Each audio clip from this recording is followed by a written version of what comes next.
창세기 1장 2절입니다. 창세기 1장 2절 우리 방송실에서 올려주실 수 있으시죠? 우리 같이 한 목소리로 읽습니다. 땅이 혼돈하고 공허하며 흑암이 깊음 위에 있고 하나님의 영은 수면 위에 운행하시니라. 아멘. 할렐루야. 점심 맛있게 드셨습니까? 하나님 은혜가 함께 하실 줄로 믿습니다. 오늘 말씀은 이제 창세기 강의 두 번째 시간으로 오늘은 창세기 1장 2절에 대한 말씀입니다. 지난주에 말씀 기억하시면 태초에 하나님이 천지를 창조하십니다. 전능하신 하나님.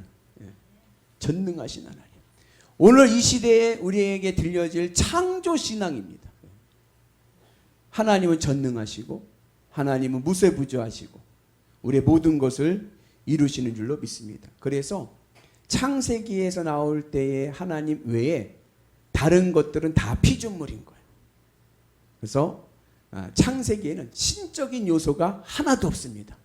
모두가 다 뭐예요? 모두가 다 피조물인 거예요. 하나님 외에는 신적인 요소는 하나도 없는 거예요. 그것을 우리는 유일신이라고 해요. 유일신. 하나님만이 유일하신 하나님. 나머지는 다 피조물인 거예요. 그래서 창세기 1장을 보시면 태양이라는 말이 없어요. 큰 광명이라고 그러고 달이라는 말도 없어요. 작은 광명이라. 모세가 쓸 때 일부러 그렇게 쓴 거예요. 왜냐하면 그 시대 사람들에게 숭배의 대상, 태양신, 달신, 별신, 뭐 이런 신들에 대한 요소들을 다 제거해 버린 거예요. 하나님 앞에서 신은 없는 거예요. 오직 하나님만이 유일하신 창조주 하나님이십니다. 전능하신 하나님이십니다. 그런데 오늘 이 창세기 1장 1절과 2절 여러분은 성경책 펴보시고 가만히 보시면 이게 수백 년, 수천 년은 아니지만 수백 년 동안 논쟁을 일으켰어요. 이게 무슨 얘기냐 하면 하나님이 천지를 창조하셨는데 하나님이 이 세상을 천지를 창조하실 때 절대무 아무것도 없는 데에서 이 세상을 창조하셨느냐?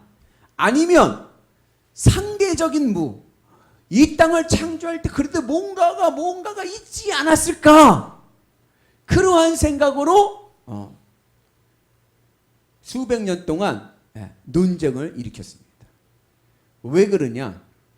이게 우리가 이제 가지고 있는 히브리어 성경을 가만히 보면 이게 구문론과 그리고 이제 문법과 그리고 신학적인 사상을 우리가 구분해서 보게 되는데 늘 당연히 모세 시대 때부터 당연히 하나님 이 세상을 창조하셨다. 전능하신 하나님.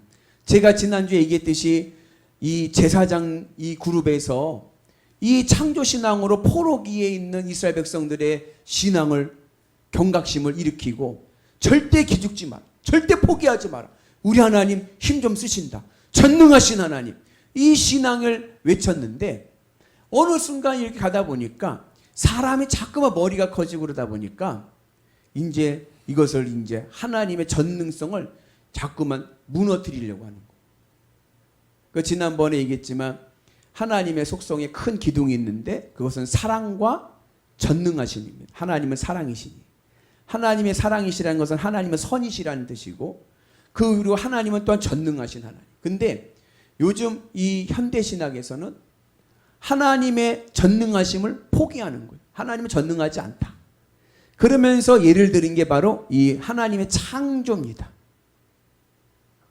우리는 당연히 하나님이 이 세상을 절대무 아무것도 없는 데서 창조했다라고 생각을 하는데 이제 학자들이 이것을 이제 이렇게 굴리고 저렇게 굴려가지고 어떻게 이제 굴리냐면 히브리어 구문을 보면 이 태초에라고 하는 히브리어가 베레시트라고 하는 말인데 이 말의 문법 형태가 연계형이라고 해서 뒤에 있는 문장을 받는 거예요. 이 태초에가. 그러니까는 그 히브리어 구문론에 따르면 어떻게 되냐면 태초에 그 태초에가 언제요? 하나님이 천지를 창조하시던 태초에 이렇게 가버리는 거예요. 그러니까는 이런 말하면 제가 문법으로 보면 이게 주문장이 아닌 거예요. 하나님이 세상을 천지를 창조하시던 태초에 그리고 땅이 혼돈하고 공허하며 흑암이 깊음 위에 운행하느니라. 이렇게 나오는 거예요. 그 주절이 뭐가 되냐면 주문장은 2절이 되는 거예요. 가만히 있어봐. 주문장이 2절이야. 하나님이 천지를 창조하시던 그때에 뭐가 있었어요? 혼돈이 있고 공허가 있고 흑암이 있고 기쁨이 있었네. 물론 목사님, 혼돈과 공허가 이게 존재하는 건가요? 그죠? 비존재이긴 하지만, 그죠? 비존재물이긴 하지만, 그러나 뭔가가 있었다는 거예요. 뭔가가. 그래가지고 이제 전능하신 하나님의 속성을 공격하는 거죠. 하나님은 절대무, 아무것도 없는 데서 세상을 창조하신 것이 아니라 혼돈과 공허가 있는 상태에서 창조하셨다. 이제 이렇게 얘기하는 거예요. 상대무로 얘기하는 거예요. 이해가 되시나요? 그래서 하나님의 전능성을 공격하는 거죠. 그러나 히브리어를 이제 원래 히브리어는요 자음밖에 없어요. 모음이 없어요. 모음은 뭐죠? 아야, 어여, 우이 이런 거잖아요. 모음이 없어요. 히브리어는 자음밖에 없어요. 뭐 기역, 니은, 디귿, 리을 이런 거밖에 없어요. 근데 거기에다가 우리가 읽을 수 있도록 그 기역, 니은, 디귿, 리을만 있으면 여러분 그러면 히읗 기억하면 뭐가 생각나요? 히읗 기억하면 그 뭐 여러분 생각하기 나름이죠. 그죠? 모음이 없으니까. 근데 거기에다가 모음을 붙여서 아하고 오요하면 뭐 학교 이런 식으로 되잖아요. 그죠? 그런 식으로 히브리어 이 마소라라고 하는 랍비들이 모음을 붙여서 읽기 쉽게 해주시고 악센트를 넣어줬어요. 쉼표. 그래서 이러한 오역을 막기 위해서 그런 악센트를 넣습니다. 그래서 1절과 2절을 구분시켜 버린 거예요. 끊어 읽게. 태초에 하나님이 천지를 창조하셨다. 하나님의 전능성을 얘기하는 거예요. 그리고 이 창조하셨다라고 하는 이 히브리어 단어 바라라고 하는 단어는 절대무에서 창조한 거예요. 메이크가 아니에요. 뭐가 있어서 재료로 이렇게 만드는 게 아니라 크레이트, 창조. 아무것도 없는 데서 창조하신 거예요. 그래서 하나님이 세상을 창조하실 때는 뭐예요? 아무것도 없는 데서 창조하신 거예요. 그리고 제가 얘기했지만 창세기의 신학은 신적인 요소가 있어요? 없어요? 없어요. 아무것도. 하나님 외에는 다른 건 다 피조물인 거예요. 그 신학의 창조신앙에서 입장에서 보면은 하나님의 창조는 절대무인 거예요.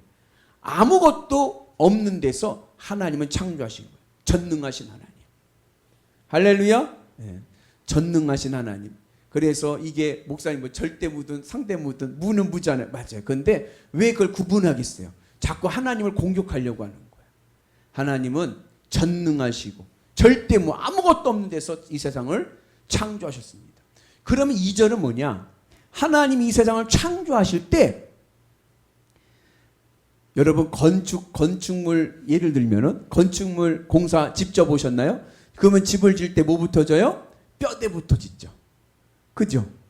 뼈대를 짓고 그 안에다가 이제 공간을 채우잖아요. 그죠? 하나님이 세상을 창조하시는데 뼈대를 세우셨어요. 그 뼈대가 뭐냐?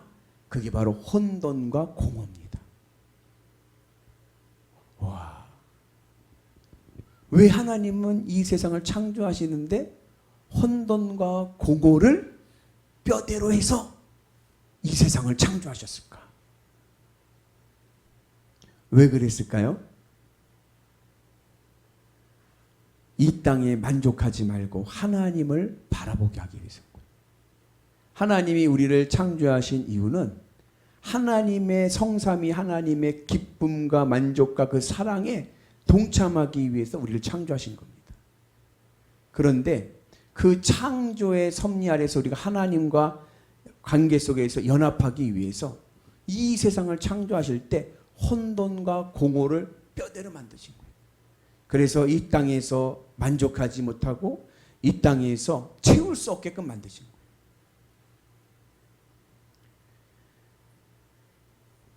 그래서 우리의 마음이 늘 뭐야? 하나님을 향하게. 여러분 이 땅에 만족하는 것이 있나요? 없어요. 절대로 없습니다. 늘 뭐만 생겨요? 참 희한해요. 인생은 근심과 걱정밖에 없어. 야, 이 문제 해결되면은 이제 끝났다. 내가 이 문제 끝나면 나 이제 평생 행복할 것 같은데 이 문제 해결하니까는 또 다른 문제가 또 터져. 그죠? 야, 이거 해결되면 이제는 좀 숨통이 트이겠다. 웬걸요? 그 문제 해결되니까 또 다른 문제가 또 생겨. 왜 그래요? 아, 이 세상은 혼돈과 공허의 틀 속에 있기 때문에 그렇구나. 우리 인간은 이제 절대로 이 세상에서 만족할 수 없게 만드신 거예요. 이거를 깨달아야 됩니다. 이건 굉장한 지혜예요. 그래서 여러분 이 땅에서 만족하려고 하는 마음을 접으시고 주님으로 만족하고, 아멘이시죠? 네, 주님으로 행복하고. 오늘 찬양하시는데 아름다운 마음들이 모여서 너무 아름다웠습니다. 다음 주 신청곡 해도 될까요? 이창봉 집사님, 다음 주 신청곡은 싹트네입니다. 싹트네 싹터요. 네. 내 마음의 사랑이, 네. 늘 우리 마음의 사랑이 싹트고 하나님 은혜 가운데 살아야 되는데, 그렇게 하기 위해서 하나님이 이 세상 혼돈과 공허로 지으신 거예요. 혼돈이란 게 뭡니까? 혼돈은요, 아무 형체가 없는 거예요. 혼란스러운 거예요. 그죠? 네. 아우 정신없어 그래요.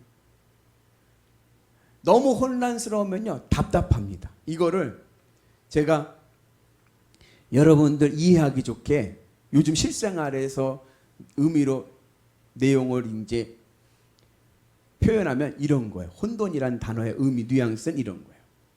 자, 내가 취업 시험을 보러 갔어요. 취업 시험. 네. 근데 문제가 한 문제밖에 안 나왔어. 예? 쓰는 거예요. 이거를 풀어야 되는 거야. 이게 그래야 내가 취업에 붙으니까 당나게. 그런데 딱 봤는데 모르겠는 거예요.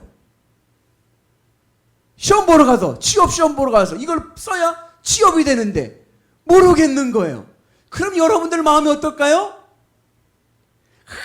이거 풀어야 되는데 이게 뭘까.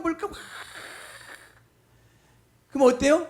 답답하죠. 속 터지죠. 그죠? 네. 이게 바로 혼돈인 거예요. 답답함. 공허는 뭐냐? 공허는 이런 거예요. 시험을 보러 갔어요. 시험지 보고 답을 딱 쓰는데, 이야, 이것도 모르냐? 하고 그냥 내가 열심히 풀어서 썼어. 이야, 이게 이렇게 쉬운 문제가 나왔냐? 나는 붙었다 하고 썼어요.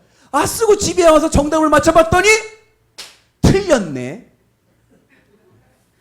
내가 쓸 때만 해도 이건 100% 맞았다고 생각하고 썼는데 틀렸어요. 얼마나 허무할까요? 이게 공허인 거예요. 공허. 그래서 여러분, 이 세상에는 답이 없는 거예요. 혼돈. 답이 없어요. 여러분, 이 세상 인생에 답이 이 땅에 있을 것 같습니까? 없어요. 아이, 목사님 말도 마세요. 돈이 최고예요, 인생에는. 목사님, 권력이 최고예요. 명예가 최고예요. 이 세상에 왜 해답이 없습니까? 근데요, 그게 답인 줄 알고요, 죽어라 그걸 따라갔어요? 그 나중에 천국만 가보니까 뭐예요? 뒤로 돌아이가, 너는 여기 못 들어온다. 오면 틀려서 허무한 거요. 인생의 답이 물질인 줄 알고 물질이 정답이, 그렇지. 인생의 성공의 답은 물질이다. 물질을 막 하다가 나중에 천국 못 가니까 틀렸어. 물질로는 천국에 못 들어가. 그래서 이 땅에는요, 인생의 정답을 모르고 사는 사람들, 틀린 답을 붙잡고 살아가는 사람들. 인생의 정답은 뭡니까? 인생의 정답은 예수 그리스도, 믿음입니다. 나중에 천국문 들어갈 때 무엇을 들어가요? 믿음으로 들어가는 거예요. 여러분, 우리가 그 은혜가 우리 가운데 있기를 주님의 이름으로 축복합니다. 그래서 여러분 늘 기억하십시오. 이 땅의 창조의 틀은 뼈대가 뭐다? 혼돈과 공허다. 그래서 이 땅에는 답이 없다. 그리고 이 땅에서 그 이 땅의 것이 답이라고 생각하고 가는 것 자체가 틀린 답을 붙잡고 가는 것이다. 결국에는 아무것도 없는 거예요. 그러면 우리가 이 혼돈과 공허의 뼈대 속에서 세워진 이 세상을 어떻게 살아가야 됩니까? 그게 바로요, 흑암이 깊음 위에 있더라. 깊음이라는 말은요, 깊은 바다예요. 깊은 바다. 이 깊은 바다가 성경에는요, 이 혼돈과 공허를 상징합니다. 그래서 악의 출현이 있죠. 악이 어디서 나오느냐? 상징적인 은유적인 표현에서 보면요, 이 세상의 악은 바닷속에서 나옵니다. 물속에서. 뭐로 나오냐? 파충류로 나오는 거야. 괴물로. 공룡과 같이, 하마와 같이, 악어와 같이 하고 나오는 거예요. 이거는 은유적인 표현인 거예요. 상징적인 표현인 거예요. 이 시면 위에 흑암이 덮고 거기에 뭐예요? 하나님의 영이 그 수면 위를 운행하시는 거예요. 운행한다는 얘기는 뭐냐면 암탉이 달걀을 부화하게 하기 위해서 이렇게 감싸고 있죠. 그렇게 감싸고 있다는 거예요. 여기 우리의 신앙에 아주 굉장히 중요한 지혜가 있습니다. 그것은 뭐냐? 우리가 이 혼돈과 공허의 세계, 답 없는 이 세상을 살아갈 때 어떻게 살아가야 되느냐? 우리는 흑암이 돼야 돼요. 흑암. 목사님, 흑암이 뭡니까? 이거를 이해하기 좋은 예가 바로 선악과예요. 선악과를 먹고 아담과 하와가 어떻게 됐어요? 눈이 밝아졌어요. 눈이 밝아져가지고 벗은 걸 알고 그 다음에 뭐예요? 세상 것을 바라보고 살아가는 거예요. 흑암이라는 것은 뭐냐? 선악과 이전으로 가는 거예요. 선악과 이전에는요, 뭐만 바라보고 살았어요? 하나님만 바라보고 살아요. 아담과 하와는요, 늘 그냥 발가벗고 늘 좋다고 뛰어다녀, 에덴 동산을. 뭐가 그렇게 좋아요? 하나님이 좋은 거예요. 그래서 흑암은 이 세상에 대해서 흑암이 돼야 돼요. 이 세상의 이 세상에 대해서 어두워지고 하나님을 바라보는 은혜가 있기를 축복합니다. 그래서 내가 흑암이 되면, 내가 이 세상에 대해서 내 마음이 죽으면 하나님의 영이 내 안에 임하시는 거예요. 그러면 우리는 어떻게 돼요? 이 깊은 시면의 바다 속에 빠지지 않고, 이 세상 바다에 빠지면요, 이거는 혼돈과 공허가 그 내 삶을 막 휘감아 버리는 거예요. 여러분 물에 빠져 보셨나요? 물에 빠져 보면 정신이 없는 거예요. 정신이 없는 거예요. 허우적거리고 숨 못 쉬고.